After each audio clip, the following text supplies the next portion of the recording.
Hello friends, welcome back to my channel. যাদের ঠোঁট অনেক কালো এবং পুরনো কালো, উঠতেই চায় না, তাদের জন্য আজকের এই ভিডিওটি। কারণ অনেকেই রিকোয়েস্ট করেন, আপু কালো ঠোঁট কিভাবে গোলাপি এবং কালো দাগ তুলবো সেটার একটা ভিডিও আমাদের সাথে শেয়ার করেন। তো আজকে আমি আপনাদের দেখাবো কিভাবে আপনাদের স্কিনের যে অর্থাৎ ঠোঁটের যে কালো দাগ সেটা দূর করে আপনাদের ঠোঁট হবে গোলাপি।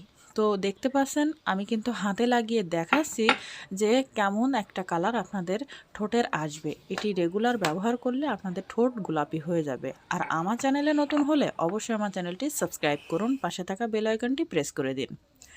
তো আমি এখানে একটা নিয়ে নিয়েছি বিটরুট। বিটরুট কিন্তু এমন এতটাই লাল যে রক্তের মতো। আমি সিলে দেখাচ্ছি, দেখেন আমি হাতেও আপনাদের একটু দেখিয়ে দিচ্ছি, একদম কিন্তু আমার হাত ধরেছি তাই লাল হয়ে গেছে। যাই হোক, এটা আমি এবার কুড়ানি দিয়ে কুড়ে নেব। আপনারা চাইলে ব্লেন্ডারেও ব্লেন্ড করে নিতে পারেন, যার কাছে যেটা আছে সে সেটা দিয়েই কাজ সারবেন। যাই হোক, কুড়ানি দিয়ে কুড়লে কি হবে, আমার যেহেতু যতটুকু রস লাগবে আমি ততটুকু নিয়ে নিতে পারবো।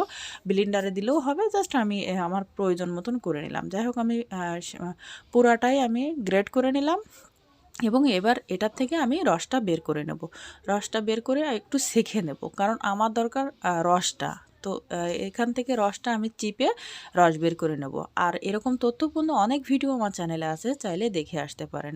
আর আমার ভিডিওটি যদি পেজ থেকে দেখেন, আমার পেজটি ফলো দিয়ে রাখবেন। আর ইউটিউব চ্যানেল থেকে দেখলে চ্যানেলটি সাবস্ক্রাইব করে পাশে থাকা বেল আইকনটি প্রেস করে দেবেন। দেখতে পাচ্ছেন যে আমার রসটা নেওয়া হয়ে গেছে। আর রসটা কত সুন্দর লাল, রক্তের মতন লাল, কিন্তু আসলে এতটা লাল হবে না আমাদের ঠোঁট।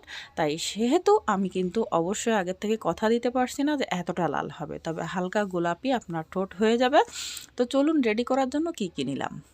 তো এখানে আমি নিয়ে নেব, আমি যেহেতু অল্প করে বানাবো, দেখতে পাচ্ছেন আমি এখানে মেরিল নিয়ে নিলাম।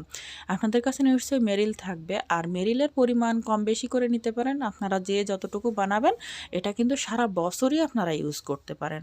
অর্থাৎ আপনারা যেহেতু কোথাও বেরোলেন, একটু হালকা ঠোঁটে লাগিয়ে নিলেন, আপনাদের ঠোঁট কিন্তু হালকা গোলাপি থাকবে সবসময় এবং আপনাদের ঠোঁটের কালো দাগ দূর হয়ে যাবে। তবে কালো দাগ দূর করার আগে আপনারা অবশ্যই কিন্তু ঠোঁটটা সুন্দরভাবে এটা স্ক্রাব করে নেবেন, কারণ স্ক্রাব করলে আপনাদের ঠোঁটের চারিপাশে যেসব ময়লা থাকে সেগুলো দূর হয়ে চামড়া উঠে যাওয়ার পরে এটা ব্যবহার করলে আর বেশি ভালো কাজ দিবে। তো দেখতে পাচ্ছেন এটা কিন্তু মিক্সড হচ্ছে না।